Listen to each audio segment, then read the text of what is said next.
With Cronos, The New Dawn, is Bloober Team on the verge of a hit like Silent Hill 2 Remake? Or will it be a mediocre throwaway, like Medium? We just don't know.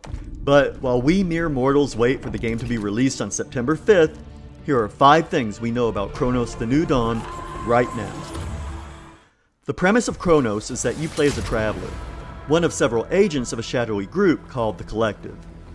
From your base in a post-apocalyptic future to a fractured version of 1980s Poland, the eras are linked by a catastrophe known as a change, which wiped out most of humanity. Your mission is to hunt down specific people chosen by the Collective and harvest their essences, which are essentially their souls. The process is gruesome, obliterating their bodies in the act, making you both a tool of salvation and a monster.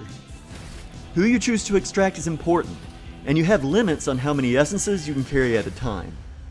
We've been promised multiple endings, and I've wondered to myself if who you choose to extract will influence them. But this is a video about things we know, so I won't mention it.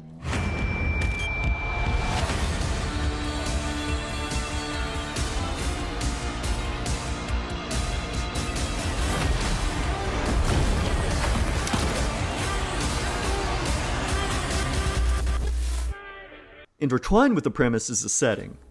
The New Dawn is modeled after the real-world socialist housing project Nova Huta, which is the ghost of a utopia imposed by the Soviet Union.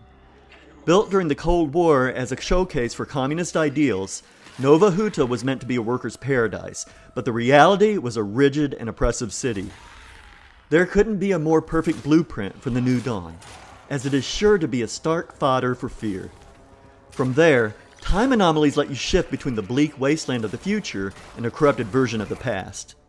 The player learns more about their circumstances by collecting audio journals left by travelers before them, giving strong Returnal vibes. I loved Returnal, so I'm definitely here for it. And in this dark setting is some familiar and twisted gameplay. Expect a mix of Resident Evil and Dead Space. You confront monsters called orphans, and you'll need to survive these encounters with limited supplies. You have a small inventory, and you'll make tough choices between what you keep, what you use, and what you discard. Like Resident Evil games, there are lockers where you can store items for later, and there is a crafting mechanic. While the game does autosave at key moments, your saves will mostly occur at checkpoints.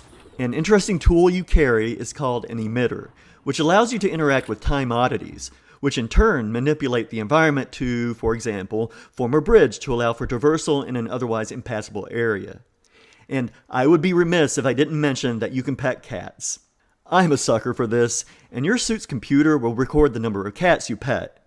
Guys, there's an achievement for it. Such is our calling. But it's with great disappointment to share with you that the cats don't help with combat.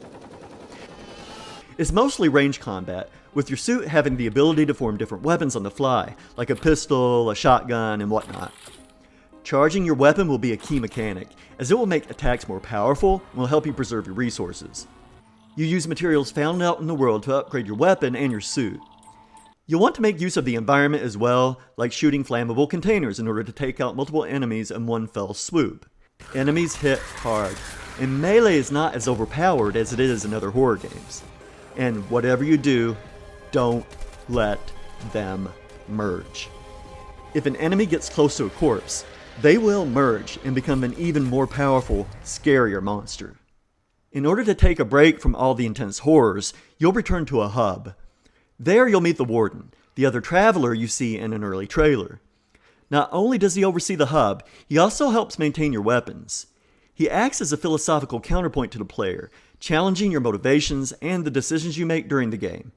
From what I can tell, he'll push back against your motivations by questioning your morality, creating tension in what is otherwise a place you should feel safe. He's also a pretty snazzy dresser. There's a lot of information out there about this game, so if you know some more cool things or not so cool things, drop a comment. Also, consider subscribing. Thank you from the bottom of my heart for watching. We'll see you for the next one.